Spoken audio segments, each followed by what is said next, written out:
Hello friends, मेरा नाम है संदीप कुमार और आप सभी का स्वागत है मेरे channel Tech India for you पर। तो आज का ये थर्ड वीडियो है हमारी विंडोज सर्वर 2022 सीरीज का। इससे पहले हम दो वीडियोस और बना चुके हैं, जिसमें कि हमने फर्स्ट वीडियो में देखा था कि विंडोज सर्वर 2022 वर्चुअल मशीन कैसे क्रिएट करते हैं VMware वर्कस्टेशन के अंदर।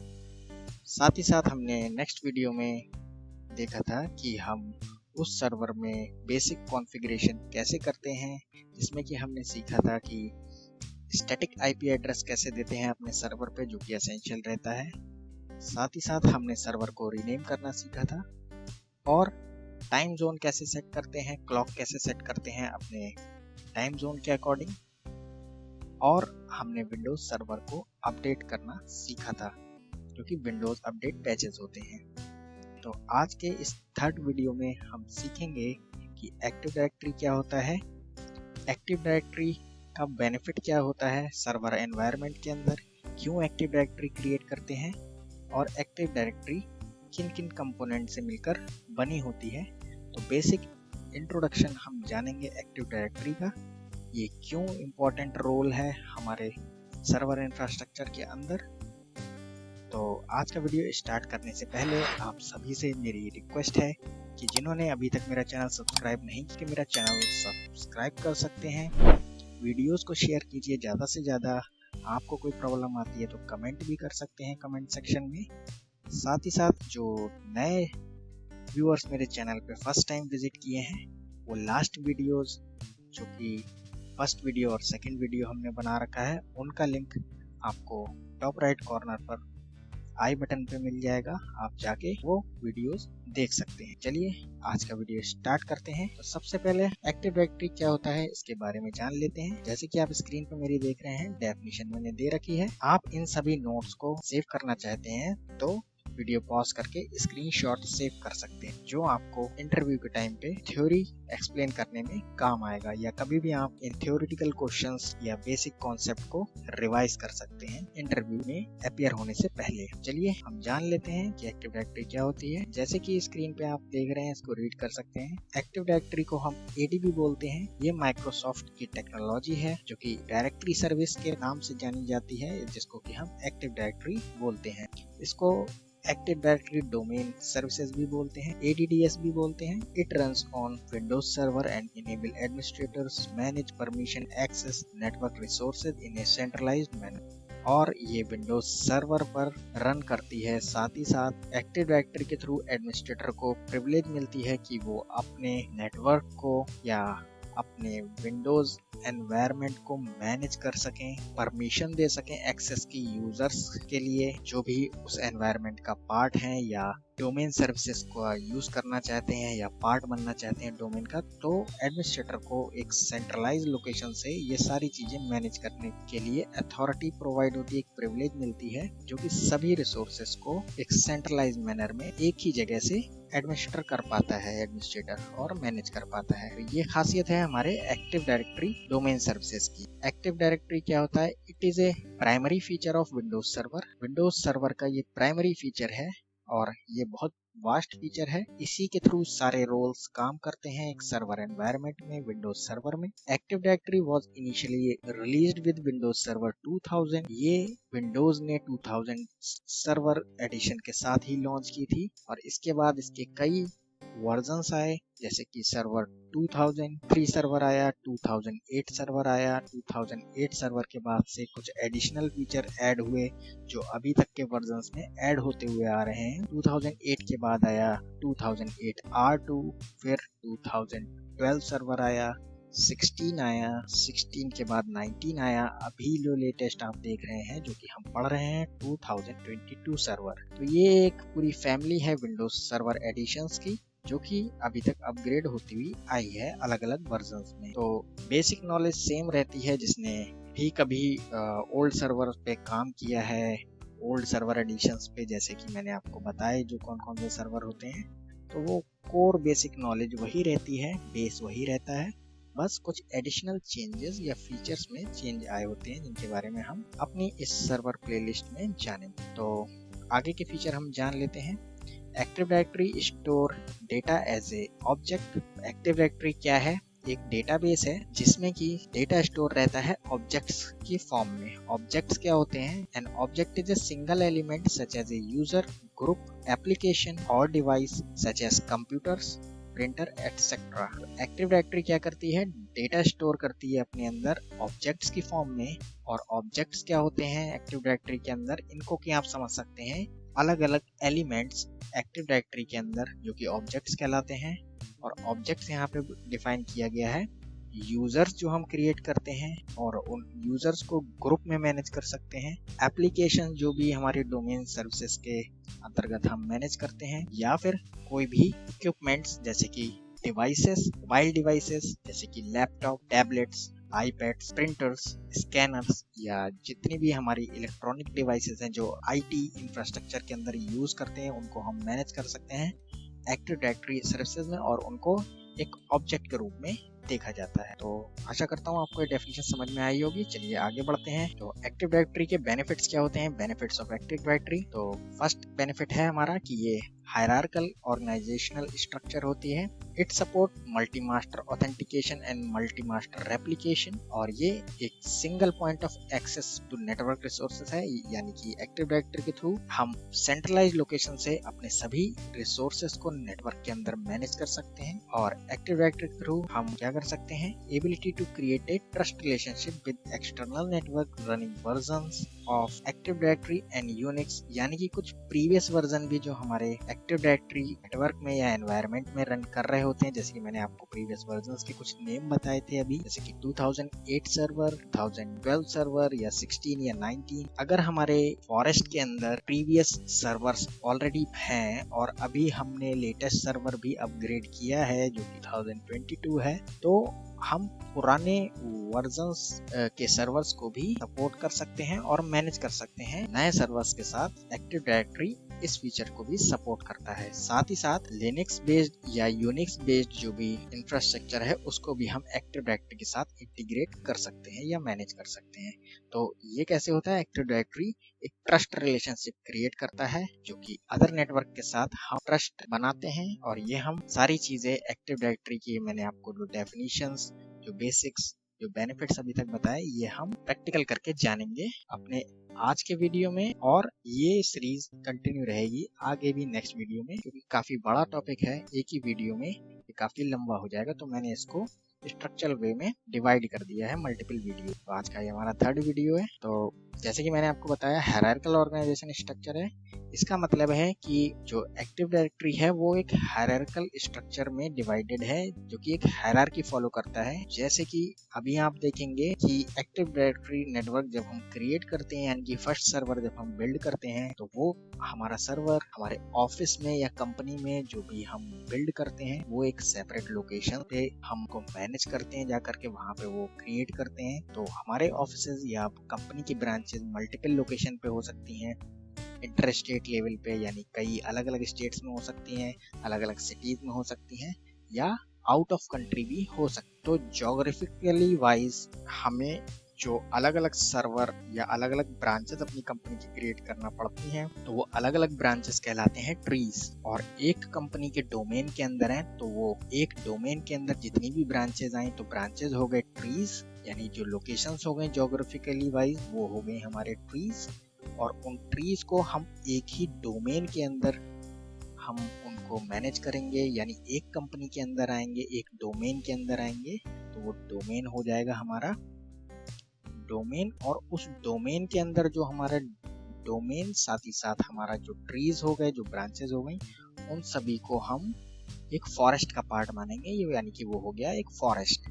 और उसी में अगर हम नेक्स्ट डोमेन भी कोई ऐड कर लेते हैं, या डोमेन से आप जानते हैं जैसे कि google.com एक कंपनी का डोमेन है, facebook.com, amazon.com, उसी तरीके से हम यहाँ पे अपना डोमेन क्रिएट करेंगे। पहला सर्वर क्रिएट करेंगे एक्टिव डायरेक्टरी के थ्रू, जो कि हम फर्स्ट फॉरेस्ट बिल्ड करेंगे, उसके अंदर ट्री बिल्ड करेंगे, साथ ही साथ डोमेन कंट्रोलर बिल्ड करेंगे, जिसको कि हम नेम दे सकते हैं अपने डोमेन का, जो कि हमारा रहेगा टेक इंडिया फॉर यू। इसके नाम से हम एक्टिव डायरेक्टरी डोमेन पे एक्टिव डायरेक्टरी इंस्टॉल करेंगे अपने डोमेन कंट्रोलर के ऊपर। तो ये सारी चीजें हम प्रैक्टिकली करके देखेंगे। चलिए आगे बढ़ते हैं अपने थ्योरी में। तो जैसे कि मैंने आपको बताया, हायरार्किकल यूनिट होता है, पूरा एक्टिव डायरेक्टरी का हायरार्किकल स्ट्रक्चर होता है। वैसे ही आप आगे देख सकते हैं, मैंने जो आपको भी बताया कि एक्टिव डायरेक्टरी का स्ट्रक्चर जो है उसमें 3 मेन टीयर्स होते हैं, डोमेन, ट्रीज और फॉरेस्ट। इसको कि हम और डिटेल में जानेंगे।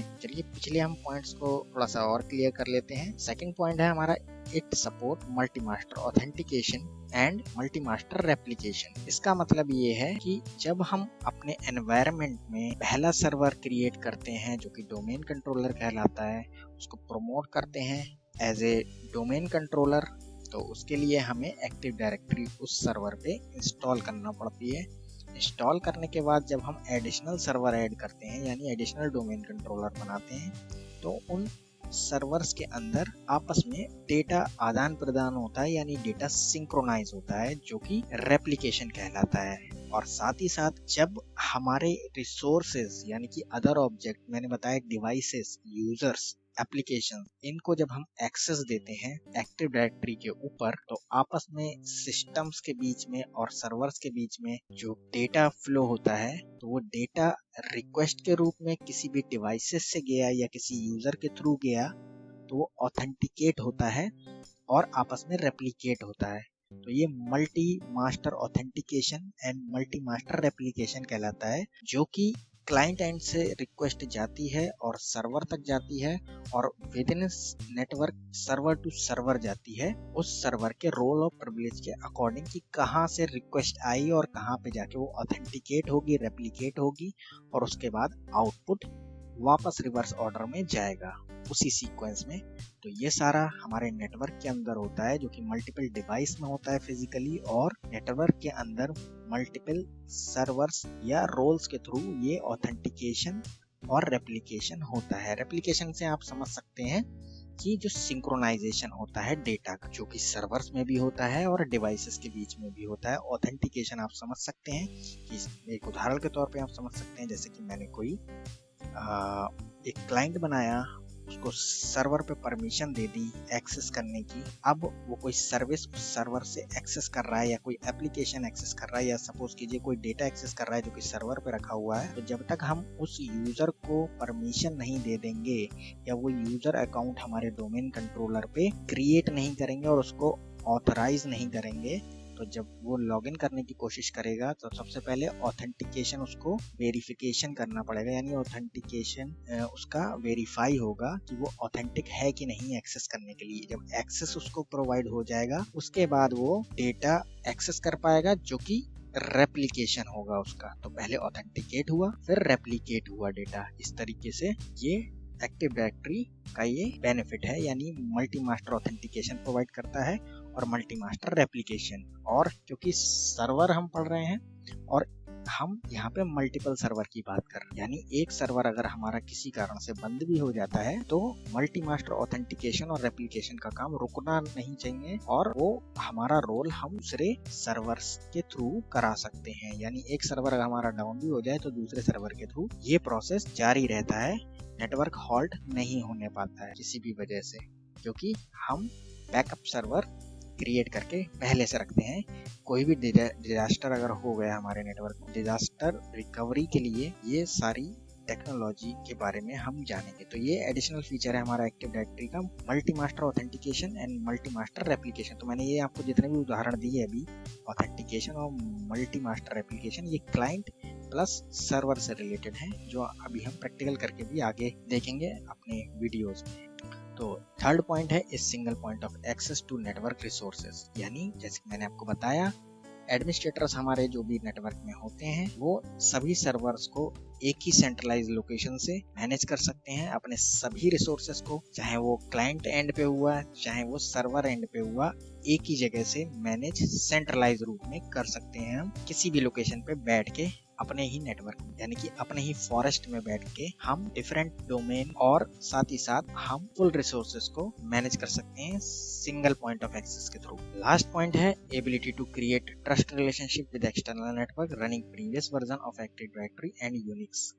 तो इसका मतलब है कि ये सारी चीजें कैसे होती हैं, ये एक ट्रस्ट रिलेशनशिप बिल्ड होता है एक्सटर्नल नेटवर्क के साथ इंटरनली तो रहता ही है ये, लेकिन हम एक्सटर्नल नेटवर्क को भी जोड़ सकते हैं जो कि प्रीवियस वर्जन्स रनिंग करते हैं, यानी सर्वर के प्रीवियस वर्जन अगर पे रन कर रहे हैं सर्वर्स पे, तो भी आपस में हम उनका कम्युनिकेशन करा सकते हैं ट्रस्ट रिलेशनशिप के साथ। यानी अगर सर्वर हमारे अलग अलग वर्जन्स के हैं, जब वो आपस में नेटवर्क में कम्युनिकेशन करेंगे तो उन सर्वर से कहीं ना कहीं हम सर्विसेज भी प्रोवाइड कर रहे होंगे जो कि हमारे क्लाइंट अवेल करेंगे उन सर्विसेज को। तो यानी कि क्लाइंट सर्वर मॉडल जो भी है वो डिफरेंट वर्जन्स ऑफ सर्वर भी यूज करेगा, उसके बावजूद भी ये ट्रस्ट रिलेशनशिप आपस में बना रहेगा। ये भी एक एडिशनल फीचर है हमारा एक्टिव डायरेक्टरी का। साथ ही साथ यूनिक्स लिनक्स से कह लीजिए प्राइमरी वर्जन है यूनिक्स, उस एनवायरनमेंट को भी हमारी विंडोज एक्टिव डायरेक्टरी सपोर्ट करती है। यानी कि हमारे अगर विंडोज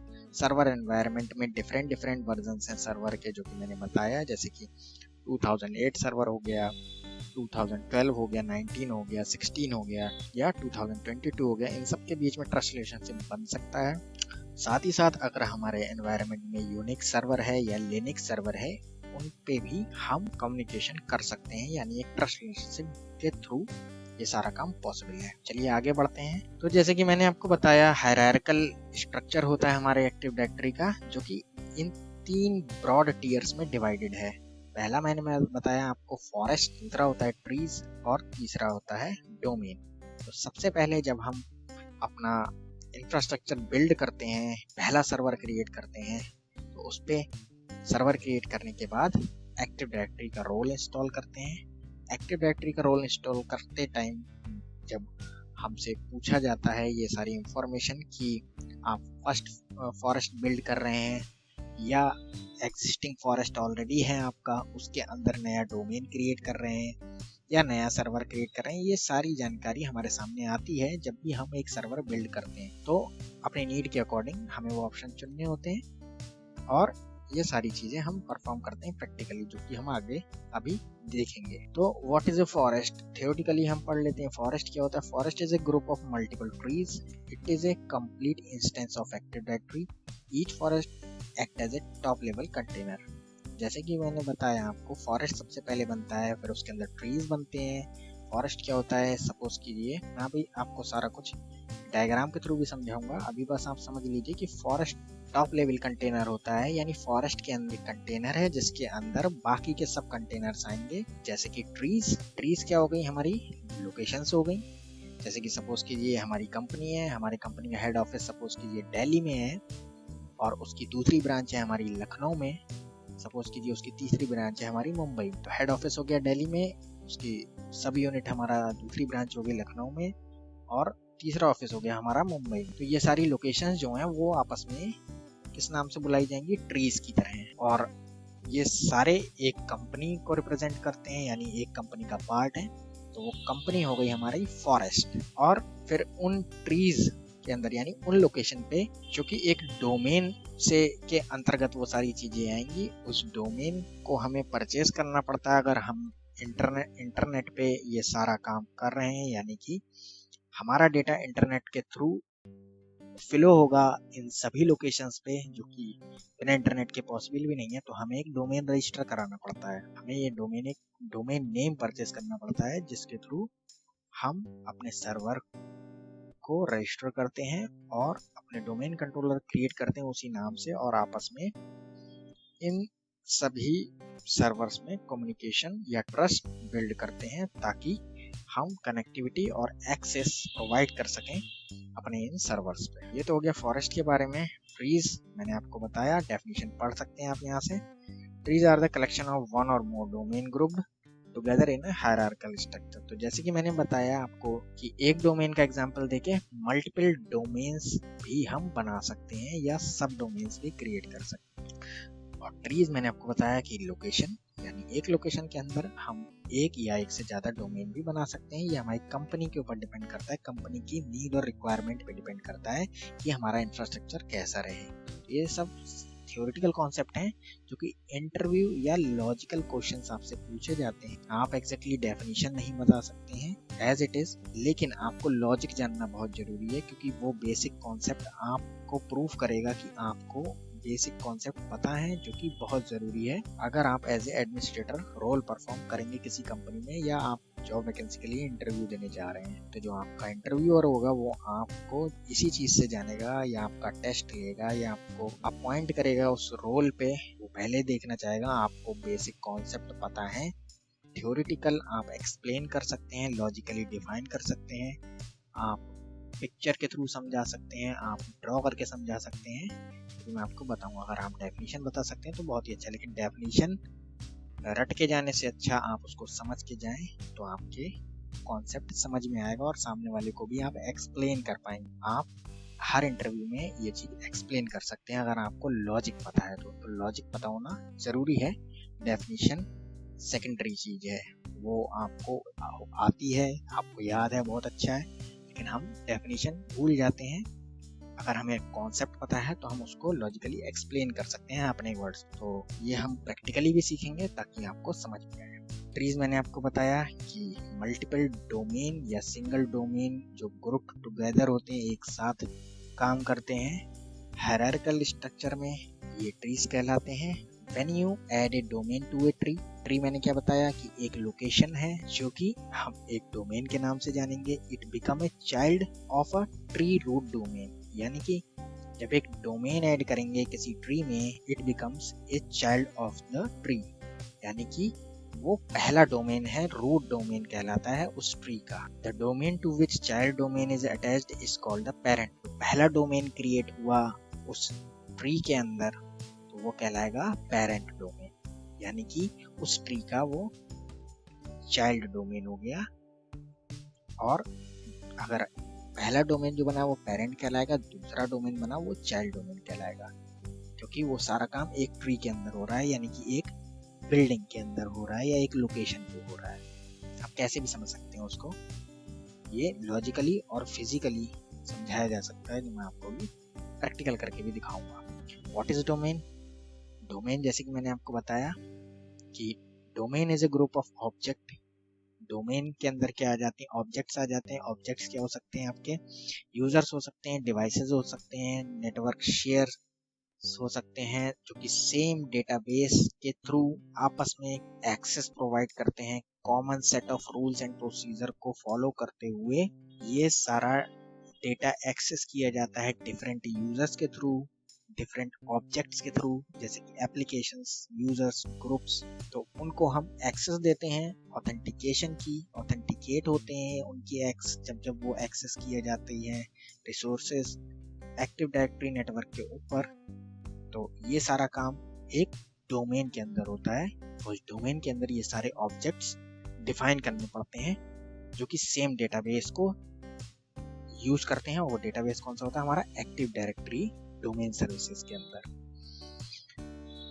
फिर a domain is used to manage all user function including user name, password, shared system resources, authentication and access. जो कि मैंने आपको बताया कि एक डोमेन के अंदर क्या क्या यूज होता है। डोमेन को हम यूज करते हैं सभी यूजर फंक्शंस को मैनेज करने के लिए, उनके पासवर्ड, उनको जो हमने शेयर्ड सिस्टम रिसोर्सेज प्रोवाइड किया है वो उस डोमेन के अंदर मैनेज होता है। साथ ही साथ वो एक्सेस के लिए जो हम उनको ऑथेंटिकेशन प्रोवाइड करते हैं या उनको ऑथेंटिकेट किया जाता है हमारे एक्टिव डायरेक्टरी डेटाबेस के थ्रू, जो कि हम परमिशन देते हैं उनको कि वो एक्सेस कर पाए। तो ये ऑथेंटिकेशन, एक्सेस प्रोवाइड करना, ये सारा हमारा डोमेन के अंतर्गत होता है, जो कि बेस्ड होता है हमारे एक्टिव डायरेक्टरी डेटाबेस के थ्रू। तो यहाँ पे हमारा ये टॉपिक थ्योरेटिकली कंप्लीट हो गया। आप ये स्क्रीनशॉट्स ले सकते हैं, और अगर आपको ये थ्योरी चाहिए तो मैं आपको नोट्स भी प्रोवाइड कर दूंगा, ठीक है। लेकिन आप इसका स्क्रीनशॉट भी ले सकते हैं। आपको कोई समस्या आती है इस थ्योरी में, जो कि आपको भी मैंने लॉजिकली समझाया है, जो नए हैं उनको फर्स्ट टाइम ये टॉपिक थोड़ा थोड़ा क्लियर हो रहा होगा, थोड़ा थोड़ा डाउट्स भी होंगे, तो आप डाउट्स कमेंट में पूछ सकते हैं। लेकिन आगे बढ़ते हैं हम अपने प्रैक्टिकल के साथ। तो चलिए हम अपने VMware वर्कस्टेशन पे चलते हैं। ये मैं VMware वर्कस्टेशन पे आ गया। सर्वर मशीन मेरी लॉग्ड इन है। चलिए इसको लॉग इन कर लेते हैं, हम इसको अनलॉक कर लेते हैं लॉगिन करके एडमिनिस्ट्रेटर यूजर अकाउंट से। हम अपने सर्वर पे आ गए हैं, इसको फुल स्क्रीन व्यू में ले आते हैं यहाँ से। तो लास्ट वीडियो में हमने अपना सर्वर क्रिएट करा था, उस पर हमने अपडेट्स इंस्टॉल करे थे, IP address, static IP address assign किया था, साथ ही साथ विंडोज़ अपडेट्स भी रन किए थे। तो हम अपना सर्वर मैनेजर ओपन कर लेते हैं। यहाँ पे देख सकते हैं मैंने सर्वर नेम इसको रीनेम करा था, PIDC1 ये नाम दिया था मैंने। अपडेट्स मैंने इसके इंस्टॉल करे थे और देखिए लास्ट अपडेट कब इंस्टॉल हुए हैं, आज ही मैंने किए हैं 3:41 PM पे, और 3:40 पे अपडेट चेक होंगे। आप देख सकते हैं टाइम जोन, साथ ही साथ इसका आईपी एड्रेस जो मैंने मैनुअली प्रोवाइड किया था ये भी आप देख सकते हैं। ये मैंने आईपी एड्रेस दिया था अपने सर्वर को, यहाँ से जाके आप इसको चेक भी कर सकते हैं, डबल क्लिक करके नेटवर्क डिटेक्टर पे डिटेल्स में जाके आप देख सकते हैं। डिफ़ॉल्ट गेटवे आपको देना तब जरूरी है जब आप इंटरनेट अपने सर्वर्स पे रन करेंगे। प्रैक्टिकली वैसे हाँ, जो भी एनवायरनमेंट हमारा रहता है कंपनी का, वहाँ पे तो इंटरनेट हमारा होता ही है, लेकिन यहाँ पे हम ये सिर्फ डेमोन्स्ट्रेशन के लिए प्रैक्टिकल कर रहे हैं अपनी लैब के अंदर, यानी अपने वर्चुअल मशीन पे प्रैक्टिकल परफॉर्म करने हैं। तो हम चाहे तो इंटरनेट इस पर बंद भी कर सकते हैं, क्योंकि हमें इंटरनली सारी वर्किंग करनी है। और आगे हम और भी वर्चुअल मशीन क्रिएट करेंगे कि हमें एक नेटवर्क बिल्ड करना है। साथ ही साथ आप इन वीडियोस को देख करके अपना खुद का एनवायरनमेंट क्रिएट कर सकते हैं, इंफ्रास्ट्रक्चर क्रिएट कर सकते हैं और ये सभी प्रैक्टिकल्स को परफॉर्म कर सकते हैं। कोई भी डाउट होता है तो आप मुझे कमेंट कर सकते हैं, मैं आपके सभी डाउट्स को रिजॉल्व करने की कोशिश करूँगा। तो चलिए आज के वीडियो में हम आगे बढ़ते हैं जल्दी से बिना किसी देरी के। तो आज के वीडियो में हमने पढ़ा एक्टिव डायरेक्टरी के बारे में, उसके बेनिफिट्स जाने और उसका हायरार्किकल स्ट्रक्चर किन किन चीज़ों से स्ट्रक्चर्ड होता है, जो कि मैंने आपको बताया 3 मेन चीज़ें हैं। फर्स्ट है फॉरेस्ट, फिर है आपका ट्रीज, फिर है आपका डोमेन। तो चलिए इसके बारे में थोड़ा सा हम आपको डायग्राम वाइज भी बता देते हैं। मैं आपको पेंट पे समझा देता हूँ।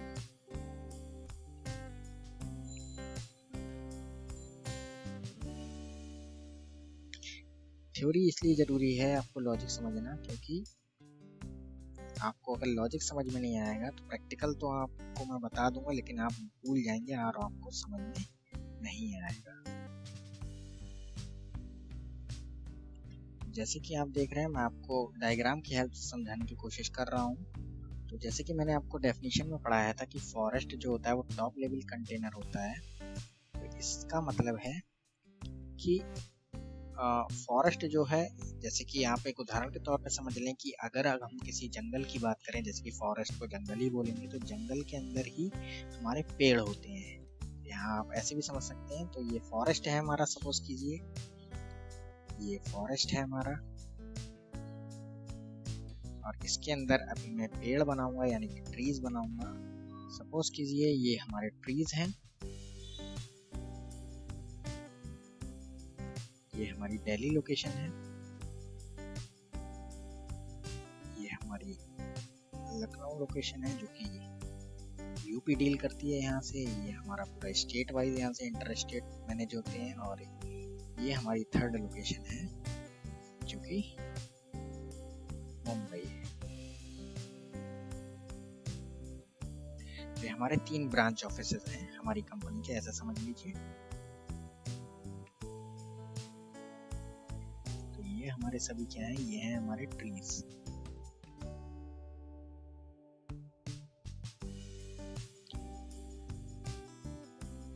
ये हैं हमारे ट्रीज यानी कि लोकेशंस लखनऊ, दिल्ली और मुंबई। और अब बारी आ जाती है हमारे यहाँ पे डोमेन की। ये है हमारा डोमेन, इसका नाम है हमारा टेक इंडिया फॉर।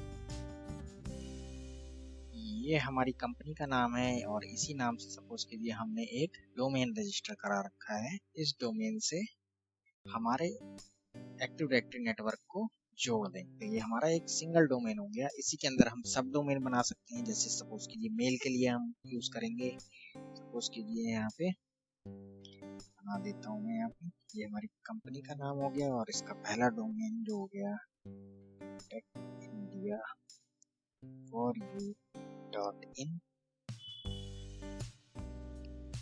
दूसरा डोमेन इसका हो गया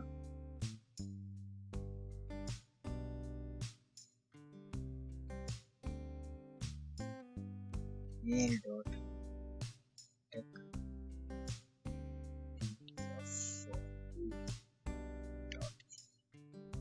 ये हमारा हो गया इसका सब ये डोमेन हो गया हमारे, यानी मेन डोमेन हमारा जो हुआ वो ये हुआ,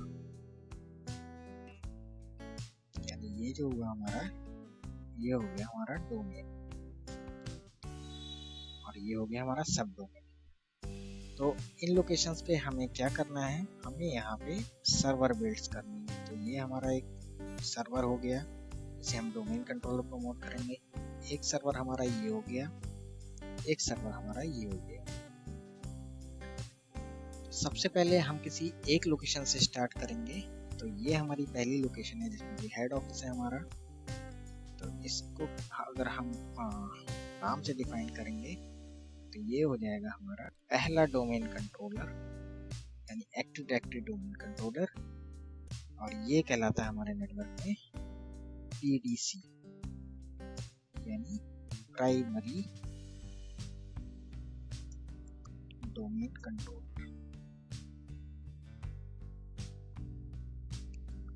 और इसके बाद अगर हमें अपना सेकंड डोमेन कंट्रोलर बनाना है, जो कि हम किसी भी लोकेशन को बना सकते हैं, तो ये सब कहलाते हैं हमारे, ये ADC हो गया, और ये भी हमारा कोई और लोकेशन पे बनाएंगे, ये भी ADC हो गया।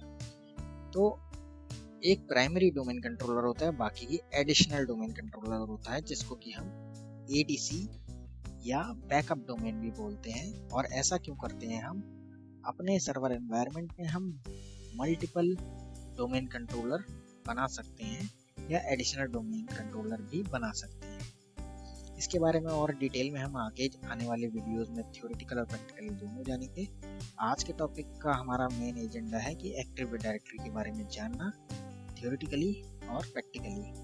तो अभी के लिए आप इतना समझ लीजिए, आज के वीडियो में हम जो अपना एक्टिव डायरेक्टरी सर्वर बनाएंगे वो पहला डोमेन कंट्रोलर होगा, यानी कि प्राइमरी डोमेन कंट्रोलर, जो हमारा दिल्ली लोकेशन पे बनेगा, हमारा प्राइमरी डोमेन कंट्रोलर, जिसको कि हमने नाम दे रखा है अपने सर्वर में TIDC1। तो ये हमारा प्राइमरी डोमेन कंट्रोलर होगा, जिसको कि थ्योरेटिकली हम बोलते हैं PDC, यानी प्राइमरी डोमेन कंट्रोलर, यानी पहला डोमेन या रूट डोमेन भी बोलते हैं इसको। तो इतना आपको थ्योरेटिकली समझ में आ गया होगा इस ग्राफ की हेल्प से। बाकी की आप डेफिनेशन देख सकते हैं, वीडियो पॉज करके स्क्रीनशॉट ले सकते हैं, जो मैंने अभी आपको बताई थी कुछ देर पहले। तो चलिए अपना प्रैक्टिकल जल्दी से परफॉर्म करते हैं बिना किसी देरी के। तो इसके लिए सबसे पहले, जैसे कि मैंने आपको अभी थ्योरी में बताया कि सबसे पहले फॉरेस्ट क्या होता है, आपको डेफिनेशन में बताया, तो फॉरेस्ट बिल्ड होता है। तो जब हम अपना पहला सर्वर कॉन्फ़िगर करते हैं, उसको प्रमोट करेंगे एक्टिव डायरेक्टरी के रूप में, यानी उस पर एक्टिव डायरेक्टरी इंस्टॉल करेंगे। डोमेन कंट्रोलर बनाने के लिए हमें एक्टिव डायरेक्टरी इंस्टॉल करनी पड़ती है, ये एक रोल है, और इसको इंस्टॉल करने के साथ ही साथ हमारा डोमेन कंट्रोलर बन जाता है। तो पहला डोमेन कंट्रोलर बनेगा वो प्राइमरी डोमेन कंट्रोलर कहलाता है। तो चलिए हम प्रैक्टिकली परफॉर्म करते हैं। आपके सामने सभी स्टेप्स आएंगे, मैं आपको थ्योरेटिकली बीच बीच में बताता रहूँगा। तो सबसे पहले हम अपने सर्वर मैनेजर को ओपन कर लेते हैं। मैं आपको स्टार्टिंग से दिखा देता हूँ। सर्वर मैनेजर अगर आपको ओपन करना है तो आप यहाँ से भी ओपन कर सकते हैं स्टार्ट मेन्यू से, या फिर आप सर्च में भी टाइप कर सकते हैं सर्वर मैनेजर यहाँ से, और ये ओपन हो जाएगा यहाँ से। जब आप सर्वर को लॉगिन करते हैं फर्स्ट टाइम, तब भी आपके सामने डैशबोर्ड सर्वर मैनेजर का ऐसे आ जाता है। थोड़ा सा टाइम लेता है रिफ्रेश होने में, या फिर आप इस रिफ्रेश बटन से इसको रिफ्रेश भी कर सकते हैं। इसके बाद यहाँ ये पूरा डैशबोर्ड है, आप देख रहे हैं यहाँ पे ऐड रोल्स एंड फीचर, ये ऑप्शंस हैं। यहाँ पे आपके सर्वर के रोल्स और सर्वर ग्रुप्स आपको दिख जाते हैं सारे, जैसे कि आपको यहाँ दिख रहा है।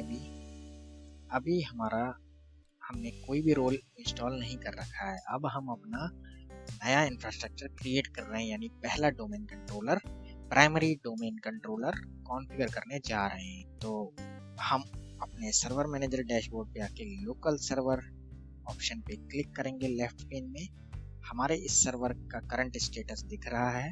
कंप्यूटर नेम हमने कॉन्फ़िगर कर लिया था, अपडेट्स इंस्टॉल कर लिए थे, टाइम जोन में क्लॉक सेट कर ली थी हमने, जो कि हमारी चेन्नई, कोलकाता, मुंबई, न्यू दिल्ली वाली जोन है। और ये आईपी एड्रेस हमने इसको स्टैटिकली दे दिया था मैनुअली। और अब हम डोमेन कंट्रोलर बनाएंगे। तो इसके लिए सबसे पहले जाना पड़ेगा मैनेज में, और मैनेज पे जाने के साथ साथ आपको क्लिक करना पड़ेगा ऐड रोल्स एंड फीचर्स। तो ये मैनेज ऑप्शन है, यहाँ से आप नए रोल्स और फीचर ऐड कर सकते हैं, रिमूव भी कर सकते हैं, सर्वर ऐड कर सकते हैं, सर्वर्स का ग्रुप बना सकते हैं, सर्वर मैनेजर की प्रॉपर्टीज यहाँ से सेट कर सकते हैं। तो अभी हमने पहला सर्वर बनाना है, हमारे पास और कोई सर्वर नहीं है, तो हम अभी ऐड रोल्स एंड फीचर्स का यूज करेंगे इस ऑप्शन का। करंट सिचुएशन में हमारा जो एजेंडा है वो है नया सर्वर क्रिएट करना, जिसके लिए रोल्स ऐड कराना पड़ेगा, फीचर्स ऐड कराना पड़ेगा। तो इस ऑप्शन का यूज करेंगे, मैनेज क्लिक करेंगे, ऐड रोल्स एंड फीचर्स बनाएंगे। आपके सामने एक विजार्ड आ जाएगा जो आपको बता रहा है कि आपको ये 3 कंडीशन फुलफिल करनी है, जो कि प्री रिक्विजिट्स हैं। आपके सर्वर पे एडमिनिस्ट्रेटर अकाउंट होना चाहिए, स्ट्रॉन्ग पासवर्ड सेट होना चाहिए, नेटवर्क सेटिंग्स के अंदर स्टैटिक आईपी एड्रेस कॉन्फ़िगर होना चाहिए, the most current security updates from Windows update are installed, यानी कि विंडोज अपडेट पैचेस भी आपके इंस्टॉल होना चाहिए। चूंकि हमने तीनों कंडीशंस को फुलफिल कर लिया है, और इसके बाद आप यहाँ से कंटिन्यू कर सकते हैं, नेक्स्ट कर सकते हैं। मैं नेक्स्ट कर रहा हूँ। यहाँ पे हमें रोल इंस्टॉल करना है, तो आप रोल बेस्ड फीचर को इंस्टॉल कर सकते हैं, और ये आप फिजिकल कंप्यूटर या वर्चुअल कंप्यूटर पे भी कर सकते हैं। ये आप पढ़ सकते हैं, लिखा है फर्स्ट लाइन में। तो हम यहाँ पे रोल बेस्ड और फीचर बेस्ड इंस्टॉलेशन ऑप्शन को सिलेक्ट करते हुए नेक्स्ट पे क्लिक करेंगे। यहाँ पे आपके सामने सर्वर पूल आ जाएगा, जिसपे कि आप सर्वर लिस्ट देख सकेंगे। जैसे कि मेरा भी एक सर्वर सिर्फ रेडी कर रहा हूँ मैं, तो मेरा यही सर्वर यहाँ पे दिख रहा है, आईपी एड्रेस है उसका नाम। हम अपने जिस सर्वर को प्रमोट करेंगे डोमेन कंट्रोलर की तरह, या उस पर कोई रोल बेस्ड इंस्टॉलेशन करेंगे, तो हमें लिस्ट में से सर्वर सेलेक्ट करना पड़ेगा। अगर हमारे कई सर्वर पहले से क्रिएटेड है तो इस लिस्ट में आपको सर्वर पूल में दिखेंगे। मेरा यहाँ पे पहला सर्वर क्रिएट होने जा रहा है, तो उसी का नाम यहाँ पे ये दिखा रहा है, तो मैं उसको सेलेक्ट करके नेक्स्ट पे क्लिक करता हूँ। इसके बाद आपको यहाँ पे रोल सेलेक्ट करना है, और रोल है हमारा एक्टिव डायरेक्टरी डोमेन सर्विसेज। इसको सेलेक्ट करना है आपको। जैसे इस पे आप क्लिक करेंगे आप देख सकते हैं, इसको मैंने सेलेक्ट करा था एक्टिव डायरेक्टरी डोमेन सर्विसेज को। नेक्स्ट पे क्लिक करा तो मेरे सामने ये कुछ फीचर्स आ रहे हैं, और बोल रहा है यहाँ पे add roles and feature wizard, add feature data required for active directory domain services. तो ये सारे फीचर्स हैं जो कि बोल रहा है कि ये ऐड होने चाहिए। ग्रुप पॉलिसी मैनेजमेंट के अंदर आपके इतने सारे रोल्स आ जाते हैं। ये कुछ फीचर हैं एडिशनल, और रोल्स हैं जो कि रिक्वायर्ड है, तो ये ऑटोमेटिक सेलेक्टेड रहते हैं। इसको हम ऐसे ही डिफॉल्ट रहने देंगे। ऐड फीचर पे क्लिक करेंगे। इसके बाद हमें आप यहाँ पे पढ़ सकते हैं डिस्क्रिप्शन में, active directory domain services ADDS stored information about the object on the network and make this information available to users and network administrator. ADDS uses domain controllers to give network user access to permit resources anywhere on the network through a single logon process। यानी कि active directory domain services क्या करती हैं, ये information store करने वाला database है। और किस चीज़ के बारे में इंफॉर्मेशन स्टोर होती है, ये सब ऑब्जेक्ट्स होती हैं जो कि नेटवर्क के ऊपर होती हैं, और ये इंफॉर्मेशन अवेलेबल कराई जाती है एक्टिव डायरेक्टरी डोमेन सर्विसेज के थ्रू, जो कि एक डेटाबेस है जो कि अवेल कराई जाती है यूजर्स को, यानी क्लाइंट्स को, जिनको कि हम एक्सेस प्रोवाइड करते हैं इस इंफ्रास्ट्रक्चर पे लॉगिन करने के लिए और रिसोर्सेज को शेयर करने के लिए, और उन रिसोर्सेज को हमारे क्लाइंट या हमारी ऑब्जेक्ट्स जिनको हम बोलते हैं वो ऑब्जेक्ट्स को मैनेज करते हैं, और इसी पे हम एक्सेस प्रोवाइड करते हैं एक सिंगल लॉगऑन के प्रोसेस के थ्रू। ये डिफाइन करा गया है यहाँ डिस्क्रिप्शन में, जो मैं आपको पहले ही समझा चुका हूँ। तो इसके बाद हमें यहाँ पे ये DNS सर्वर रोल को सेलेक्ट करना पड़ता है। ये फीचर जो है आपको क्यों सेलेक्ट करना पड़ता है इसके बारे में मैं आपको बताऊंगा आगे। अभी हम इसको यहाँ पे सेलेक्ट कर लेते हैं। ऐड फीचर पे क्लिक करेंगे तो DNS सर्वर रोल हमारा यहाँ पे सेलेक्ट हो जाएगा। नेक्स्ट पे क्लिक करेंगे। बाकी सब कुछ हमारा बाय डिफॉल्ट रहेगा ऐसे ही, इसमें हम कुछ नहीं छेड़ना है। जो भी एसेंशियल रिक्वायरमेंट है वो ऑटोमेटिक यहाँ पे सेलेक्टेड रहेंगे ऑप्शंस। नेक्स्ट पे क्लिक करेंगे। इसके बाद आप एक्टिव डायरेक्टरी डोमेन सर्विसेज के बारे में यहाँ से पढ़ सकते हैं। तो ये सारी वही चीजें लिखी जो मैं आपको समझा चुका हूँ। और यहाँ पे आपको नीचे दिख रहा है Azure Active Directory, a separate online services can provide simplified identity and access management, security reporting, single sign-on to cloud and on-premises web apps। ये Azure Active Directory के लिए बोल रहा है, यानी कि Azure Active Directory जो है वो है आज के टाइम में जो हम यूज करते हैं, लेकिन ये क्लाउड बेस्ड टेक्नोलॉजी है माइक्रोसॉफ्ट की Azure, जो कि हम इंटीग्रेट कर सकते हैं अपने ऑन प्रेमिसेस एनवायरनमेंट में। यानी कि जो एक्टिव डायरेक्टरी टेक्नोलॉजी माइक्रोसॉफ्ट लाया था विंडोज 2000 सर्वर से स्टार्ट किया था, जो कि आज 2022 सर्वर तक एडिशंस आ गए हैं। तो ये सारे सर्वर्स पे एक्चुअली काम होता है, लेकिन क्लाउड टेक्नोलॉजी आने के बाद इस एक्टिव डायरेक्टरी को Azure नाम से भी जाना जाता है, जो टोटली डिफरेंट टेक्नोलॉजी है। लेकिन ये दोनों टेक्नोलॉजीज को हम इंटीग्रेट कर सकते हैं आपस में क्लाउड के रूप में, और जो हम इंफ्रास्ट्रक्चर खुद मैनेज करते हैं अपने ऑफिस लोकेशंस या कंपनी एनवायरनमेंट में, जो कि सर्वर्स हम फिजिकली मैनेज करते हैं, ओन करते हैं, क्लाउड में वो चीज सारी हमें क्लाउड प्रोवाइडर प्रोवाइड करता है, जैसे कि Azure। तो ये एक अलग टॉपिक है। तो आपको बस यहाँ पे ये बताया गया है कि आप इस Azure Active Directory से भी अपने इस सर्वर को इंटीग्रेट कर सकते हैं। तो चलिए इन सारी जानकारी को देखते हुए हम नेक्स्ट पे क्लिक करते हैं आगे बढ़ने के लिए। अभी देखिए यहाँ पे दे रहा है आपको DNS सर्वर के बारे में कुछ जानकारी आप यहाँ से पढ़ सकते हैं। डोमेन नेम सिस्टम यानी कि DNS provide a standard method of associating names with numeric internet addresses. This make it possible for user to refer to the network computers by using easy to remember name instead of long series। तो ये आप पूरी theory पढ़ सकते हैं। इसके बारे में आपको बताया गया है कि DNS क्या होता है, क्यों जरूरी होता है, ये रोल सर्वर के लिए क्यों ये एसेंशियल है, इसीलिए हमने ये रोल ऑलरेडी सेलेक्टेड कर लिया वहाँ पे। और आप ये थ्योरी पढ़ सकते हैं इंस्टॉलेशन के टाइम पे, या वीडियो से स्क्रीनशॉट ले सकते हैं वीडियो पॉज करके। तो हमें वीडियो लॉन्ग ना हो जाए तो जल्दी से ये प्रैक्टिकल परफॉर्म कर लेना है। मैं नेक्स्ट पे क्लिक करता हूँ आगे बढ़ने के लिए। आप सभी वीडियो को पॉज करके भी देख सकते हैं और प्रैक्टिकल साथ ही साथ परफॉर्म कर सकते हैं अपनी वर्चुअल मशीन पे VMware के अंदर। तो यहाँ पे हमने नेक्स्ट किया तो हमारे सामने आ रहा है to install the following role services or features on selected server, click install। तो हमें इंस्टॉल बटन पे क्लिक करना है, लेकिन बोल रहा है कि इन optional features such as administration tools might be displayed on this page because they have been selected automatically।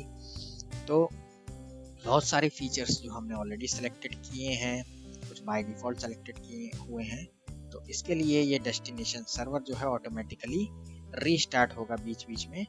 तो आप चाहें तो ये मैनुअली आपको इंटीमेट करे या कि फिर मैसेज दे, नोटिफिकेशन दे, तो हम इसको ऑटोमेटिकली यहाँ से सेलेक्ट कर लेंगे। तो जब जब रोल बेस्ड या फीचर बेस्ड इंस्टॉलेशन में रीस्टार्ट रिक्वायर्ड होगा तो ऑटोमेटिक हमारा सर्वर रीस्टार्ट हो जाएगा, हमसे पूछना नहीं पड़ेगा। तो हम इसको ऑटोमेटिकली यहाँ सेलेक्ट कर देंगे अपनी सुविधा के लिए। ठीक है, तो इसको हम सेलेक्टेड रहने देंगे, इसको यस करेंगे, यहाँ से इंस्टॉल पे क्लिक करेंगे। आप इसको देख सकते हैं कौन कौन से रोल यहाँ पे हमारे इंस्टॉल हो रहे हैं। आप यहाँ से देख सकते हैं यहाँ पे ADDS and ADLDS tools, Active Directory module, Windows PowerShell, ADDS tools, Active Directory Administrative Center, ADDS snap-ins and command line tools, साथ ही साथ हमारा DNS सर्वर टूल्स, इतने सारे ये रोल्स और टूल्स और फीचर्स इंस्टॉल हो रहे हैं। Group policy management, remote server administrator tools और डीएनएस सर्वर, ये सारे roles and feature based installation होने जा रही है। अब हम इंस्टॉल पे क्लिक करेंगे तो यहाँ से हमारी इंस्टॉलेशन बिगिन हो जाएगी। इंस्टॉल पे क्लिक कर दिया मैंने। अब देखिए हम यहाँ से व्यू ले सकते हैं इंस्टॉलेशन प्रोग्रेस का। फीचर इंस्टॉलेशन हमारी हो रही है। तो यहाँ पे मैं वीडियो को थोड़ा फास्ट कर दूंगा ताकि हमारा वीडियो ज़्यादा लंबा ना हो। बने रहिए इस वीडियो के एंड तक। वीडियो को स्किप ना कीजिए, नहीं तो आपको वीडियो समझ में नहीं आएगा। वीडियो पॉज कर करके आप देख सकते हैं, साथ ही साथ प्रैक्टिकल भी परफॉर्म कर सकते हैं।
तो देखिए फीचर इंस्टॉलेशन हमारी कंप्लीट हो चुकी है। यहाँ पे इसको हम यहाँ से क्लोज कर देते हैं। क्लोज करने के बाद हमारे सामने फ्लैग पे नोटिफिकेशन आ रहा है। इस नोटिफिकेशन पे क्लिक करेंगे तो ये बोल रहा है हमको कि post deployment configuration required for active directory domain services. तो ये अभी हमारे रोल्स और फीचर्स इंस्टॉल हुए हैं, आप देख रहे हैं यहाँ से। और इस ऑप्शन से आप और भी additional roles and feature install कर सकते हैं, लेकिन अभी हमारे जो मेन रोल इंस्टॉल हुआ है एक्टिव डायरेक्टरी डोमेन सर्विसेज का, उसके थ्रू वो रोल जो हमने इंस्टॉल किया है, तो हमें अपना डोमेन कंट्रोलर कॉन्फ़िगर करना था पहला। तो वो रोल्स और फीचर हमने इंस्टॉल कर लिए हैं। तो फीचर इंस्टॉलेशन कंप्लीट हो चुकी है। अभी हमें नोटिफिकेशन मिल रहा है कि इस सर्वर को as a domain controller promote करना है। तो फीचर इंस्टॉलेशन कंप्लीट हो चुकी है। अब इसको हमें सर्वर को प्रमोट करना है डोमेन कंट्रोलर के थ्रू। तो इस लिंक पे जो कि दिख रहा है आपको ब्लू कलर से, promote this server to a domain controller, इस लिंक पे हम क्लिक करेंगे। क्लिक करेंगे तो आपके सामने ये विजार्ड सामने आ जाएगा। नेक्स्ट विजार्ड आप देख सकते हैं, इसमें टारगेटेड सर्वर मेरा दिख रहा है TIDC1। डिप्लॉयमेंट कॉन्फ़िगरेशन है, ये आप रीड कर सकते हैं। तो अभी हमारे सामने ये ऑप्शंस पूछ रहा है हमसे कुछ। सेलेक्ट द डिप्लॉयमेंट ऑपरेशन, तो पहला ऑप्शन सेलेक्टेड दिखा रहा है बाय डिफॉल्ट, जो कि आप पढ़ सकते हैं। Add a domain controller to an existing domain, add a new domain to an existing forest, add a new forest.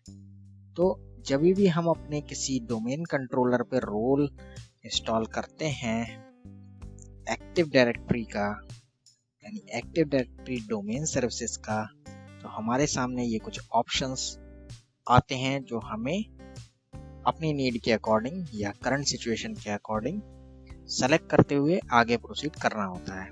तो जैसे कि मैंने थ्योरेटिकली आपको समझाया था, हम फर्स्ट सर्वर बिल्ड कर रहे हैं अपनी ऑर्गेनाइजेशन के लिए और उसको के हम नाम देने वाले हैं। चलिए अपने डायग्राम पे चलते हैं। तो हमने डोमेन नेम देना है techindia4u.in, ये हमारा पहला डोमेन होगा। अब क्योंकि हम पहला सर्वर बिल्ड कर रहे हैं अपने फॉरेस्ट में, तो हमारा नया फॉरेस्ट क्रिएट होगा। फॉरेस्ट के अंदर जिस लोकेशन पे हम हैं वो है हमारी ट्री, यानी कि हम अपना primary domain controller Delhi location पे क्रिएट कर रहे हैं। तो इस लोकेशन के बारे में बात हो रही है। तो इस PDC सर्वर डोमेन कंट्रोलर को हम कॉन्फ़िगर कर रहे हैं। तो हमारा फॉरेस्ट बिल्ड हो रहा है यहाँ पे, तो आप पढ़ सकते हैं यहाँ पे। तो ये हमसे पूछ रहा है add a domain controller to an existing domain, यानी कोई एग्जिस्टिंग है डोमेन है आपका, तो उसमें ये डोमेन कंट्रोलर को ऐड कर दीजिए। क्योंकि हमारा कोई डोमेन अभी क्रिएट नहीं है, हम क्रिएट करेंगे। लेकिन add a new domain to an existing forest, ये सेकंड ऑप्शन है। तो इसका मतलब हुआ कि न्यू डोमेन ऐड करें एग्जिस्टिंग फॉरेस्ट में। तो एग्जिस्टिंग फॉरेस्ट ही नहीं है हमारे पास अभी कोई, हमने फॉरेस्ट क्रिएट ही नहीं किया है। तो हमें फॉरेस्ट क्रिएट करना पड़ेगा सबसे पहले, क्योंकि फॉरेस्ट टॉप लेवल कंटेनर होता है। जैसे कि आप देख सकते हैं पिक्चर में, ये फॉरेस्ट हमारा जो ब्राउन कलर से आप देख रहे हैं राउंड, ये पूरा फॉरेस्ट है। इसके अंदर क्या है, ट्रीज है, यानी लोकेशन है हमारी। हम अभी लोकेशन पे हैं अपने दिल्ली, जो कि हेड ऑफिस है। इसके अंदर पहला डोमेन कंट्रोलर कॉन्फ़िगर कर रहे हैं, PDC प्राइमरी डोमेन कंट्रोलर। तो हम फॉरेस्ट और ट्री सब बनाएंगे, फिर उसके बाद बारी आएगी डोमेन की। तो चलिए हम चलते हैं अपने प्रैक्टिकल विजार्ड पे। तो आप देख रहे हैं जैसे कि इसमें पूछ रहा है, जो भी 3 ऑप्शंस ये आपके सामने आते हैं हमेशा जब भी हम कोई रोल बेस या फीचर बेस इंस्टॉलेशन करेंगे एक्टिव डायरेक्टरी डोमेन सर्विसेज की। जब भी हम एक डोमेन कंट्रोलर बनाएंगे तो active directory domain services role को इंस्टॉल करना पड़ता है, जैसे कि अभी हमने किया। और हमारे सामने ये डिप्लॉयमेंट कॉन्फ़िगरेशन स्क्रीन हमेशा आएगी और ये क्वेश्चन हमसे पूछे जाएंगे। तो हमें सिचुएशन के अकॉर्डिंग, जो करंट सिचुएशन है या जो नीड या रिक्वायरमेंट है, उसके बेस पे हमें ये ऑप्शन का सिलेक्शन करना पड़ता है। तो करंट सिनेरियो हमारा क्या है कि हम फर्स्ट डोमेन कंट्रोलर बनाने जा रहे हैं। रोल हमने इंस्टॉल कर लिया एक्टिव डायरेक्टरी का। अब हमारे सामने कंडीशन है कि पूछ रहा है कि feature base installation, role base installation हमने कर ली, अब हमें प्रमोट करना है इसे प्राइमरी डोमेन कंट्रोलर के रूप में, जिसके लिए हमें ये डिप्लॉयमेंट करना है। तो सबसे पहले हमें नया फॉरेस्ट क्रिएट करना है, तो उसके लिए add a new forest option यहाँ से सेलेक्ट करेंगे। अब हमसे कह रहा है specify the domain information for this operation, root domain का हमें यहाँ पे नाम देना है। तो हम यहाँ पे कोई भी नाम दे सकते हैं अपने इस सिनेरियो में, क्योंकि ये हम लैब बेस्ड प्रैक्टिकल परफॉर्म कर रहे हैं। तो ये हमारा इंटरनेट ये सिंक करेगा अगर हमारा इंटरनेट से डोमेन कंट्रोलर कनेक्ट है। तो इससे पहले कि हम अपनी कॉन्फ़िगरेशन चेक कर लेते हैं, इथरनेट पे इस पे जाते हैं, ऑप्शन में फिर से दिखा देता हूँ आपको। आप सर्वर मैनेजर में इथरनेट ऑप्शन पे ये IP एड्रेस जो हमने स्टैटिक असाइन करा था, इस पे क्लिक करेंगे, इस पे डबल क्लिक करेंगे। इसके बाद यहाँ से डिटेल्स पे जाएंगे। आप देख सकते हैं डिफ़ॉल्ट गेटवे मेरे इंटरनेट का गेटवे IP एड्रेस यहाँ पे पड़ा हुआ है। तो इसको हमें यहाँ से रिमूव करना है, नहीं तो ये हमारा नेटवर्क पे आएगा। और क्योंकि हमने ये डोमेन परचेज नहीं किया है, ध्यान रखिए, ये हमसे प्रैक्टिकल परफॉर्म कर रहे हैं एक लैब के अंदर। तो यहाँ अगर इंटरनेट रहेगा तो ये डोमेन हमारा इंटरनेट पे सिंक करेगा कहीं ना कहीं, जो कि हमें प्रॉब्लम कर सकता है, क्योंकि डोमेन हमने परचेज नहीं किया है। हम यहाँ पे कोई भी नाम दे देंगे डोमेन का, या जैसे कि मैं देने जा रहा हूँ यहाँ पे टेक इंडिया फॉर यू। लेकिन ये डोमेन हमें बिजनेस एनवायरनमेंट में, यानी जब हम रियल सिनारियो में काम करते हैं किसी कंपनी के लिए या किसी ऑफिस का डोमेन, हम एक डोमेन नेम को परचेज करना पड़ता है हमको। तो ये डोमेन नेम हमने परचेज नहीं किया है, लेकिन अभी हम इसका यूज करेंगे अपने इस लैब सिनेरियो के लिए। तो क्योंकि इंटरनेट पे ये सिंक ना करे, इसलिए मैं इसको यहाँ से इंटरनेट अपने ये IP कॉन्फ़िगरेशन में जा करके इसकी कॉन्फ़िगरेशन में से इंटरनेट हम थोड़ी देर हम इस प्रैक्टिकल के लिए डिसेबल कर देंगे। आप भी ऐसा करेंगे, आप यहाँ कोई भी नेम दे देंगे डोमेन कंट्रोलर का। तो मैं देखिए, ये देखिए कॉन्फ़िगरेशन में आ चुका हूँ। कैसे गया मैं फिर से दिखा देता हूँ। डिटेल्स में गए, यहाँ से ये मेरा गेटवे पड़ा हुआ है इंटरनेट का। मैं यहाँ से प्रॉपर्टीज में जाकर के इंटरनेट प्रोटोकॉल वर्जन 4 चुनूंगा, प्रॉपर्टीज में जाऊंगा, यहाँ से ये गेटवे यहाँ से हटा दूंगा और मेरा इंटरनेट इस पे बंद हो जाएगा। देखिए, ये देखिए यहाँ पे बन के आ गया नो इंटरनेट एक्सेस। आप देख सकते हैं टास्क बार पे। अभी इंटरनेट एक्सेस नहीं है। अभी हम कंटिन्यू करते हैं अपना प्रैक्टिकल को। तो यहाँ पे हमें अपना डोमेन नेम देना है। डोमेन नेम हमें देना है यहाँ पे techindiaforyou.in। तो ये हमारा रूट डोमेन होगा, यानी पहला domain Tech India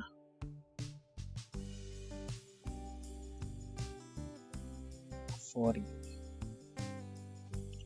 take India for you मैंने दे दिया यहाँ पे और .in लगा देंगे यहाँ पे।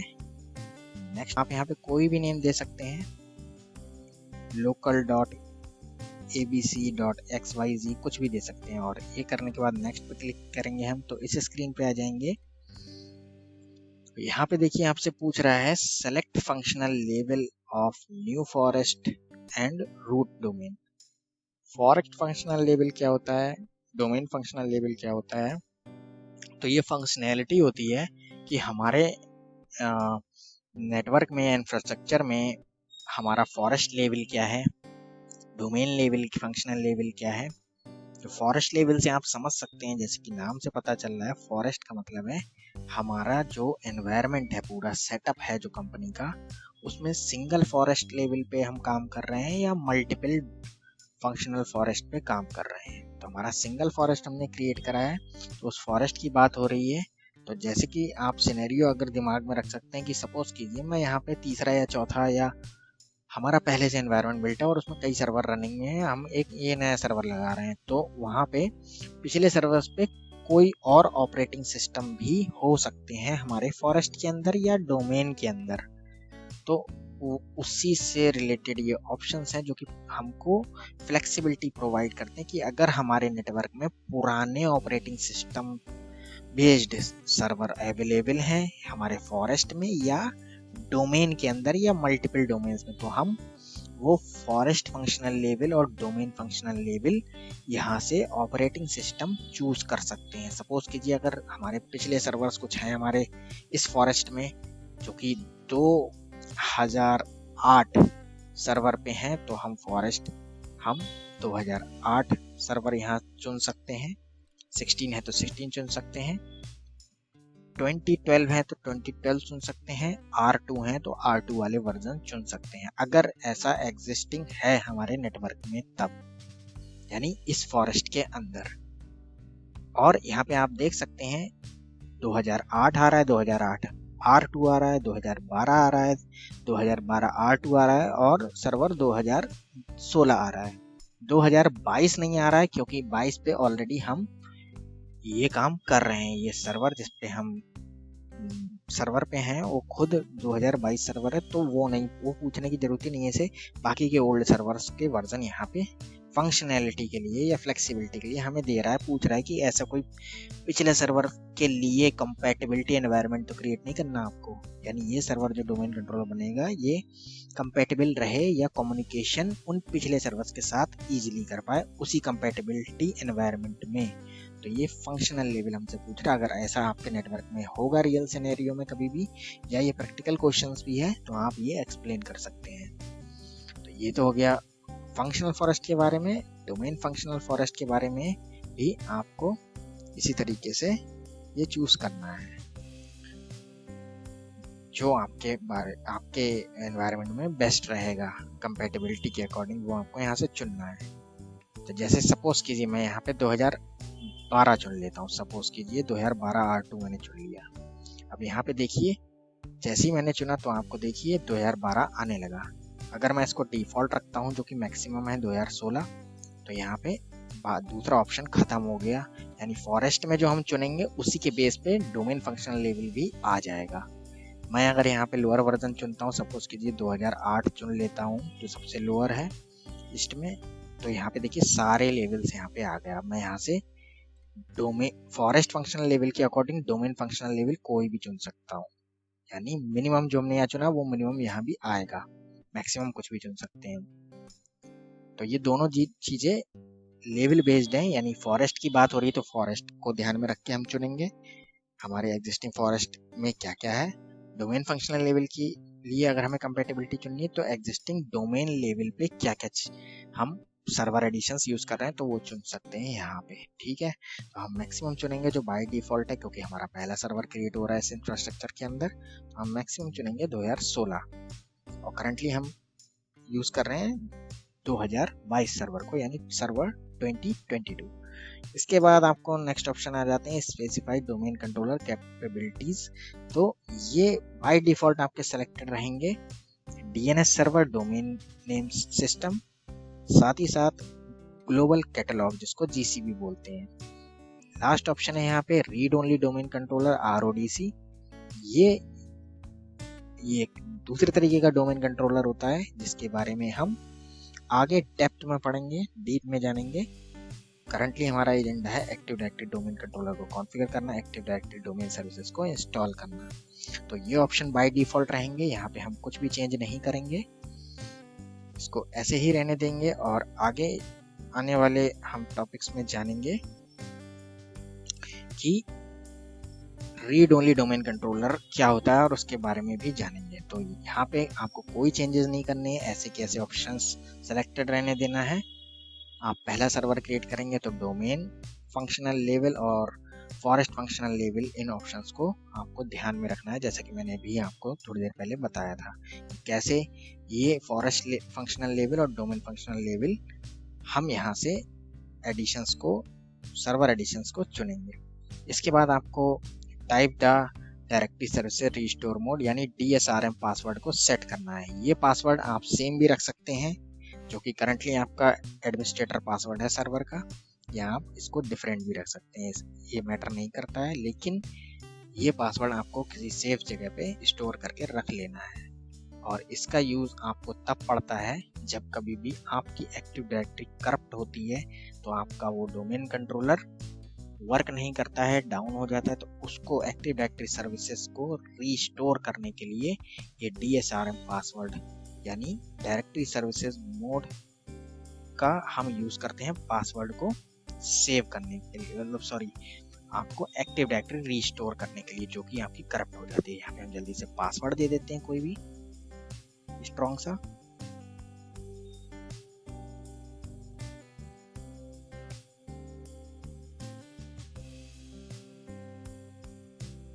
पासवर्ड देने के बाद मैं इसको नेक्स्ट करता हूँ। नेक्स्ट करने के बाद देखिए ये दे रहा है a delegation for DNS server can not be created because the authoritative parent zone can not be found. Show more अगर हम करते हैं तो ये आप पढ़ सकते हैं यहाँ से, delegation for the DNS server can not be created because the authoritative parent zone cannot be created. Does it not run on the Windows server? If you are integrating with existing DNS infrastructure, you should manually create a delegation to a server in the parent zone to ensure reliability and resolution name from the outside domain। यानी कि ये कह रहा है कि इसको parent zone नहीं मिल रही है यहाँ पे DNS डेलीगेशन के लिए, तो इसको अभी हम इग्नोर कर देंगे। ये कोई हमारा वार्निंग नहीं, बस ये आपको ध्यान रखना है कि आपके पास कोई क्रॉस, रेड क्रॉस नहीं आना चाहिए। ये सिर्फ आपको इंफॉर्मेशन दे रहा है। तो यहाँ पे हम सिंपली यहाँ पे कोई ऑप्शन को चेंज ना करते हुए सिंपली हम यहाँ पे नेक्स्ट पे क्लिक करेंगे। नेक्स्ट पे क्लिक करने के बाद ये थोड़ा प्रोसेस होगा और यहाँ पे आपका नेट बायोस नेम, असाइनमेंट और वेरिफिकेशन होगा। देखिए हमारा नेट बायोस नेम जो है टेक इंडिया फॉर यू, ये नेट बायोस नेम कहलाता है। ये आने के बाद आपको नेक्स्ट पे क्लिक करना है।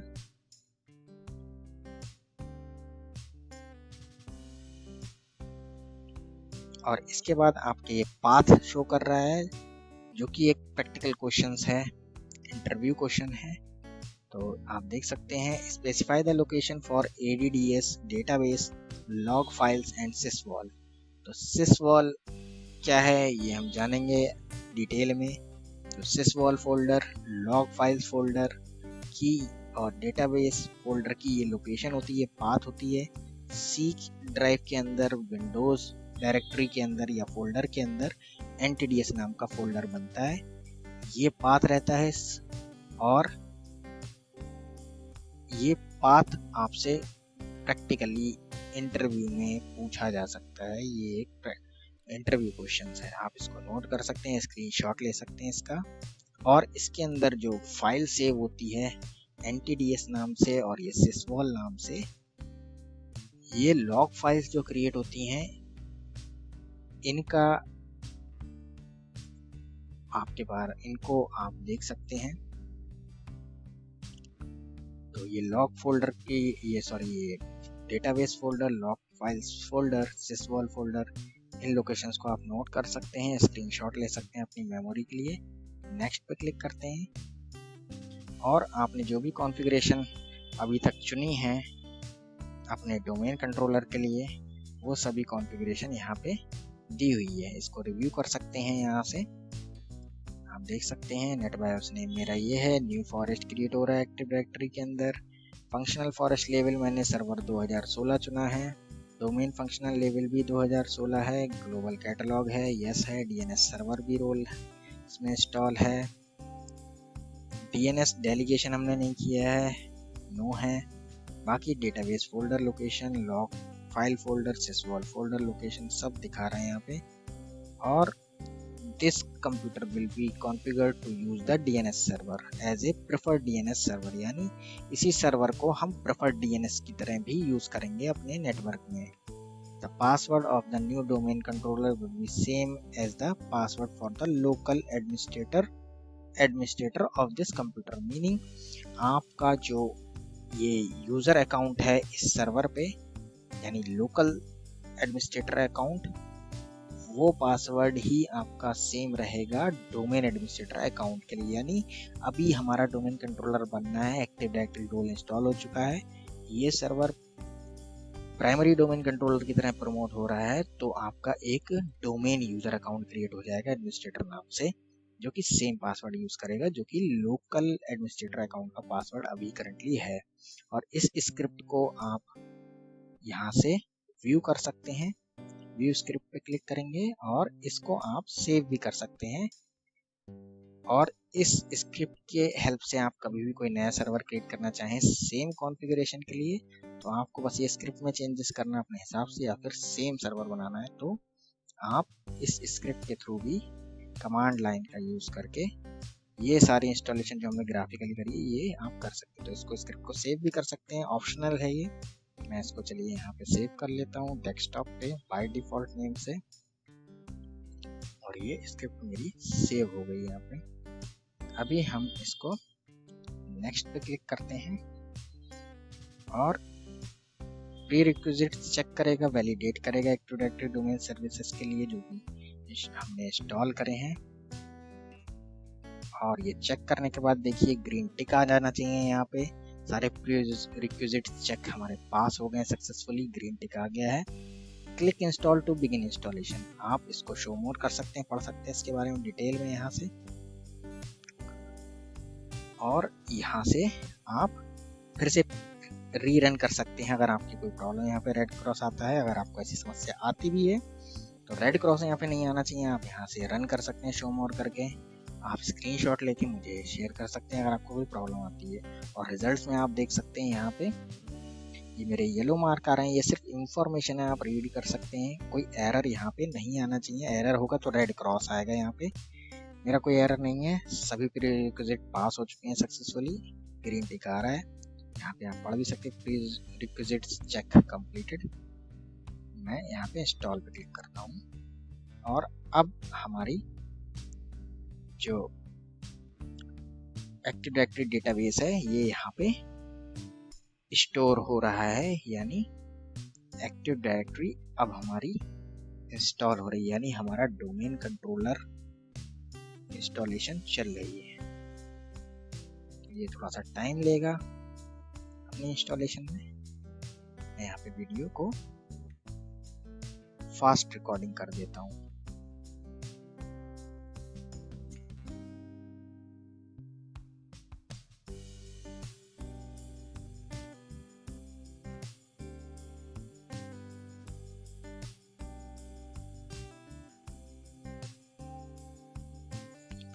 तो देख रहे हैं हमारा सामने मैसेज आया है और हमारा सर्वर रीस्टार्ट हो चुका है।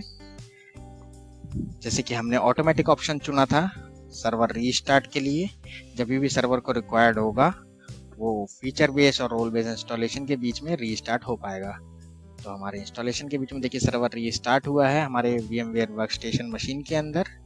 सर्वर मशीन रीबूट हो रही है।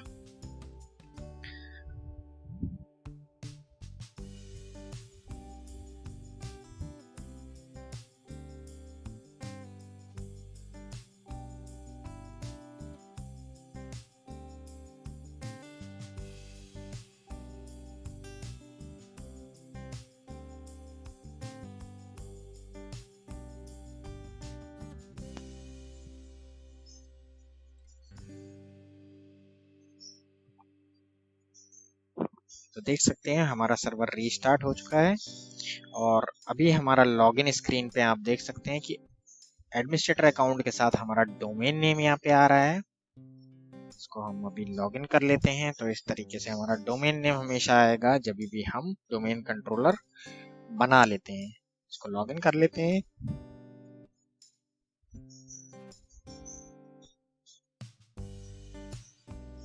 तो देख सकते हैं हम सर्वर पे अपने लॉगिन हो चुके हैं। डैशबोर्ड खुल रहा है सर्वर मैनेजर का। हम अपने लोकल सर्वर पे क्लिक करते हैं यहाँ से। अब उसकी प्रॉपर्टीज यहाँ से हमें दिख जाएंगी। करंट स्टेटस हमारे सर्वर का क्या है तो आप देख सकते हैं यहाँ पे हमारा ये कंप्यूटर नेम है और डोमेन नेम जो कि पहले यहाँ पे वर्क ग्रुप आ रहा था अभी ये यहाँ चेंज होकर के techindiaforyou.in आ रहा है। इसके अलावा आपको मैं दिखाता हूँ।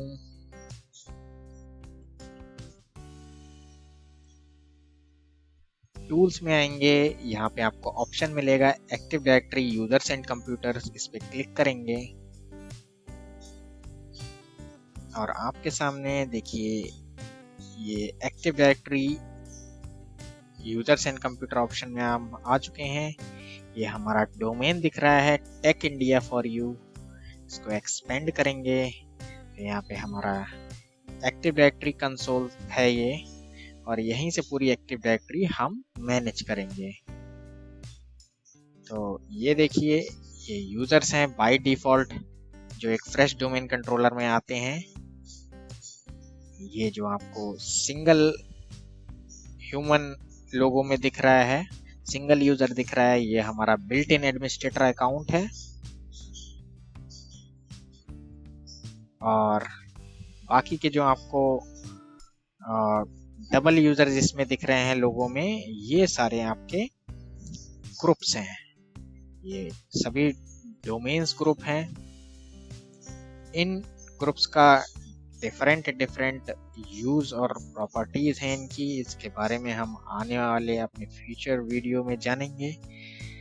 तो आज के वीडियो में हमने सीखा एक्टिव डायरेक्टरी कैसे इंस्टॉल करते हैं और एक्टिव डायरेक्टरी रोल के साथ एक्टिव डायरेक्टरी डोमेन